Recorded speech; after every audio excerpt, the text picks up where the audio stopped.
Trader Cobb Crypto Podcast. This is the Trader Cobb Crypto Podcast. G'day guys, welcome to the Trader Cobb Crypto Show. Today I've got another fantastic guest in Tobias Batton of Signal Zero. Tobias, thank you so much for being on the show, mate. You want to tell the guys and girls all about what you do? Sure, thanks a lot, Craig, for having us on the show today. I'm the owner of a company named Signal Zero that's been in business since about 2014. And really the business has two sides to it. One side is a loyalty application where our community of users gets loyalty points for trying out new mobile games. And the other side is an esports platform where players compete against each other and win points for playing mobile games in a tournament sort of environment. So I know it's going to be a hugely popular topic because a lot of people that are in crypto are also in gaming, and Sure. a lot of people came into crypto through gaming, and Yep. a lot of people that are in crypto are also very interested in tech, Yep. and a lot of people that are interested in tech like the gaming. Now what I'm fascinated by is how you've come to where you are. Now I know you're a serial entrepreneur, I know you've done a lot in the past with different various companies. Do you want to tell us a bit about your background, where you've come to? Because I remember Sure. talking to you beforehand, you had some pretty cool stuff behind you already, so Yep. let's talk about that. First business was founded in 2007, and it was called Liberated Films, and this was in the early days of video sharing. Sure. When YouTube was new and a Yep. lot of people were experimenting and trying different things. Our focus was on higher quality videos. Our competition back then was a site called Atom Films. I don't know if anybody remembers that, but we were eventually acquired by a company called Mini Movie, which is a media organization out of Russia. The second company that I started was called Resistor, which was a social gaming platform. And the biggest game that we made was actually Clan Wars, which I think a lot of people remember. Yeah. It was a big social game on Facebook. Yep. And that was eventually acquired by MindSpark Interactive, which at that time was a part of IAC. After that, I worked in a few different organizations. I did an incubator inside of IGN, which is a big media company Yep. that focuses on game news. And I helped two of my entrepreneurial friends build a business called Live Matrix, which was later acquired by Filmon. Then I started Signal Zero.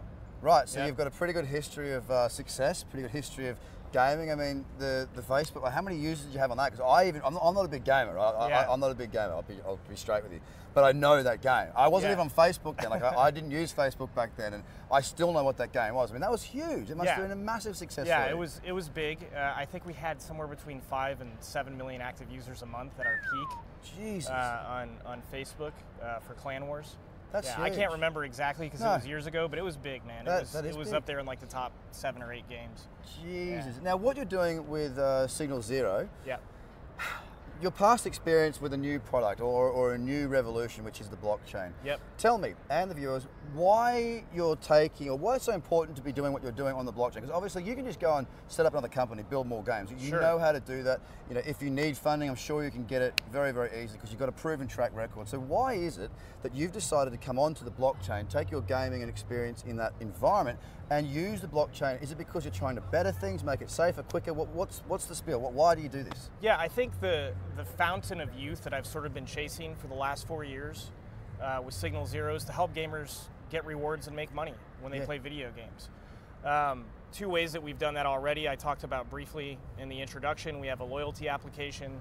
The points that users earn when they try new games, they can trade for Amazon gift cards, or over 100 different brands are signed up on our platform. Wow.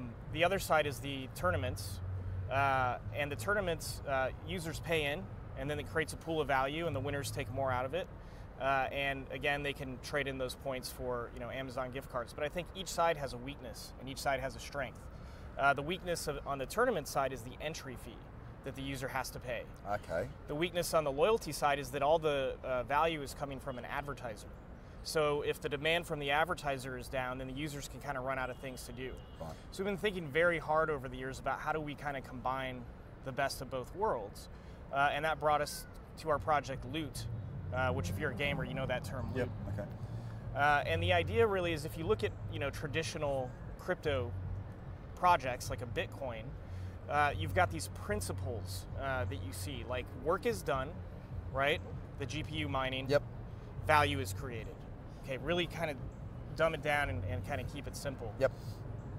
Looking at the game market, explosive growth. Okay, $115 billion this year, I think, according to Newzoo. And I think about this stuff all the time because it's the business that we're in.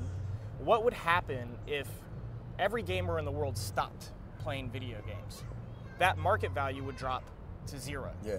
Right? So what this tells us is that there's an intrinsic value in the work or effort or activity of players playing video games. So really the project is sort of focused around measuring and capturing that value and tokenizing it, which is an answer to, we don't necessarily need the advertiser value coming in. We don't necessarily need the users to pay entry fees if we capture that value correctly. So do people need to own the token, say, to participate in the games to acquire the points? No, not with our new system. Okay. So with our new system, on our esports platform, we developed this rather sort of intricate mathematical model for tracking player skill. You've got thousands of players coming together, and they're all competing against each other. Yep. And we have to kind of put them into buckets. If you imagine like a histogram Yep. on a graph. Yep.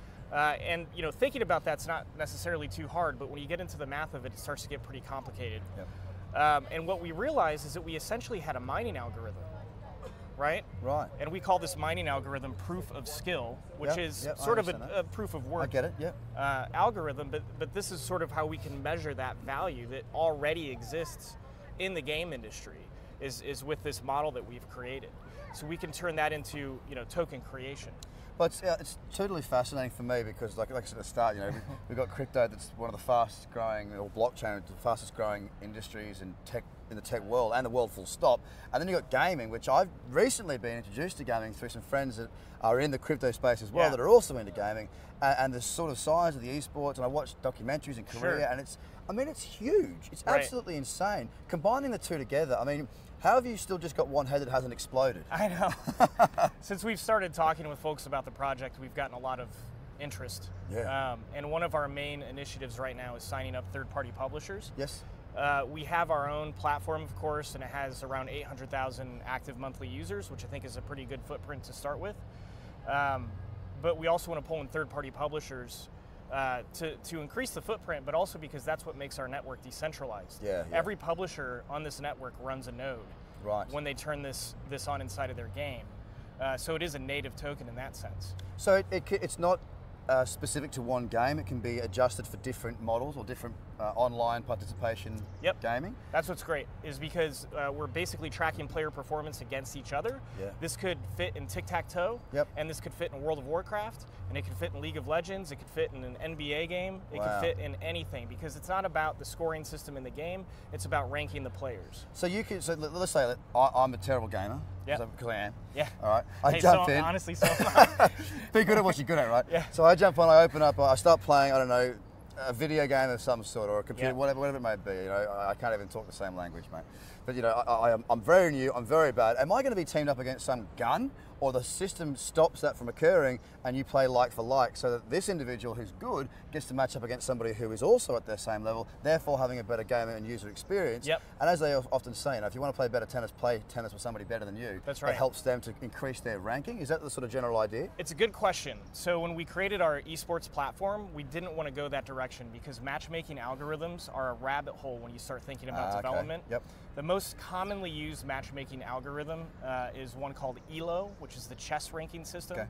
And a lot of the more popular video game companies today have systems that are based on ELO, but have become proprietary because of all of the changes that they've made. That said, we didn't want to go down that road. Yep. What we did instead is there's constantly a community tournament happening behind the scenes where players aren't necessarily matched against each other. They're always competing against the community average. Ah, okay. So if there's a third-party game that's based on PvP, we don't get in the way of whatever their system is. PvP? PvP is player versus player, I'm Okay, sorry. got it. Thank you. Too Thank much you. game lingo. So yeah, like in esports, you have these teams that play against each other, and the game companies behind them have specific matchmaking algorithms already in place. Yep. And we're not going to take the place of that. We're a separate sort of parallel system that tracks team or player skill against this broader community average over time that works with essentially any game. So the matchmaking isn't really an issue. It's not an issue. Yeah. And where are you up to, man? Did you do an ICO? Have you done public raising? Have you doing private raising? I mean, Yep. where is the project? You said you had 800,000 active users. Yeah. Obviously, that means that you've got something that's actually working. But where are you in your, the vision of what you want to achieve? A, what is the complete vision? Sure. And B, whereabouts are you on that pathway to Yep. that? From a development perspective, we have a rough prototype of a blockchain running in the background on taprivals.com. Yep. The points that are generated on that system right now are not cryptocurrency, they're virtual points. We're basically taking this test bed and building out the full decentralized solution, which we hope to have ready around Q1 of 2019. This is decentralized with third-party publishers, the whole big picture. From the perspective of raising money, right now we don't have any plans for an ICO. We're not having an ICO. We're in the United States. The regulatory environment's too crazy. We don't want to go down that path. We have a business that's been operating and making money for 3 or 4 years, so we have capital. Yep, okay. We did do a private equity round, I think about 6 months ago, which went well, to kind of give us a boost for this project. But outside of that, we don't have any plans for raising. And is there a huge amount of interest? I mean, when we talk about capital raising, of course, when we use the group raising, doing an ICO or something like that, going to the community, there's different levels of interest at that level, depending on sometimes very insignificant things. I personally think where people don't look at the right areas of the business, they look at the wrong areas of the business. That's right. But from a perspective of private raising, the gaming industry, I think most people that have been around for more than a little while understand that this is a hugely booming economy right now. Yeah. Did you find it pretty easy to get the capital, given your background and given the vision that you've got, and also you've got gaming and you've got blockchain together? I mean, was it just like... Well, we have a business with revenue, we have gaming, we have blockchain, and you're right, I have a background and I've delivered before, so raising capital wasn't too tough. Yeah, it just seems like... I already have a network of guys, of course. So we just pick up the phone and say, this is what we're doing. And so you execute this flawlessly, you make it work out, and you create the vision that you've set out. Yep. What exactly does that look like? I would like to see a number of large third-party game publishers leveraging our system. It's going to take as much or more time for that business development effort to happen. Right now you'll see some game coins in the space, and they're associated with some large names, but from what I understand, the crypto projects are basically programming into open APIs. And basically what that means is a game company opens up parts of their server and parts of their functionality to the public, right? Yep. So if you want to use those solutions, you have to run the client that's associated with that third-party crypto project. We're going to do that too. Okay. Really the main goal though is just to get this natively inside the game. So as a player, you don't have to run our third-party client. The publisher's running a node on the network, and as a result, our crypto is just populating inside of the game while you play seamlessly. Yep. So I'd love to see that happen. We've already got some deals that we've signed that we're going to announce, I think, probably in the next week or so. And that's really exciting to kind of get buy-in from third-party publishers in the space. But that's the grand vision. And as a token listed, are you there yet, or are you still a little way off from actually bringing it out? Not listed yet? Yeah, Q1 2019 is the goal. Q1 2019. For the I would call it a public release. A public release, yeah. Not necessarily because there needs to be something there for everybody to be able to get involved, right? Of course. It's a little while away. Yeah. So sounds fascinating. I mean, a lot going on in the background, a lot of your experience in the right place at the right time. Your team, I mean, how big is your team at the moment? Is it just a relatively small operation? I mean, you've got some big numbers and you've got some big visions. Yeah. Have you got a big team to go with we that? don't need a big team. No, We've got a tiger team of less than 10 Tiger people. team, I like that. So basically the way I've always run Signal Zero is I focus on hiring full-time engineers in our office in Berkeley, California. Yep. And almost our whole full-time staff is engineering team. Then if we need PR, or if we need business development, or if we need any of these third-party things, I pull them in as like strategic partnerships or contractors. So our actual full-time employee footprint, I think, is like 8 guys right now. Yep. But if you look at the whole team and all the sort of like outsourced companies that we're working with, it's probably closer to 35 people. Okay. Yeah. So look, final question, because I think it's a fascinating one, and we had a brief chat about it before. You've been through the internet boom, you've been through the beginning of the gaming boom, and you've been hands-on throughout both of these periods of time. You've actually lived through the most fascinating, explosive markets of our generation. Yeah, really. Yeah. So you've been with there with your hands. The last 20 years have been fun. Yeah, I reckon, well placed. And now you're at the coal face once again. Where are we, when you look at what happened through the internet and through gaming, and you look at where we are with crypto, I mean, where do you see, obviously you've seen the beginning of those industries, the explosion of those industries, and then the subsequent, annihilation for a period, and then they climb back again. Yeah. So where do you think we are with blockchain technologies, crypto assets, and this industry right now? Yeah, I think it's a great question. And I always kind of remember this old movie from when I was a kid called War Games with Matthew Broderick. and you see this kid kind of like typing on his computer and the phone's dialing the modems. Yep. That was 1983, okay? The internet really started to proliferate in 1993, 1994, when services like Prodigy and AOL were open to sort of everyone. And I think that's kind of where we are right now with blockchain. Really, Graham is starting to talk about it. What are Bitcoins? Should I buy them? And people are starting to understand what this is.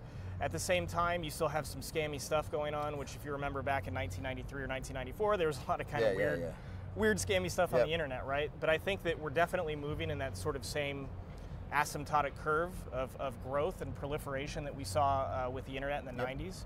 And I think that eventually, almost everything's going to happen on some kind of blockchain tech, whether it's social media, grocery shopping, buying plane tickets. It's going to be everywhere. So we're in 1993 or the year 2000? Right now? Right now. I would say the internet. I would say 94, maybe 95 at the latest. Okay, Not good. 2000 yet. Good, we're happy with that. So Tobias, where would the viewers and listeners find more about you, your project, and to plug into what you're doing? Yeah, so 2 websites. The first one is lootforge.com, and the second one, where you can play games right now in the esports platform, is called taprivals.com. Tobias, it's been an absolute pleasure. Thank you so much for being on the show. I appreciate your time, and good luck with your job and the business going forward. Thank you very much. Take care. The Trader Cobb Crypto Podcast. Check out tradercobb.com because experience matters.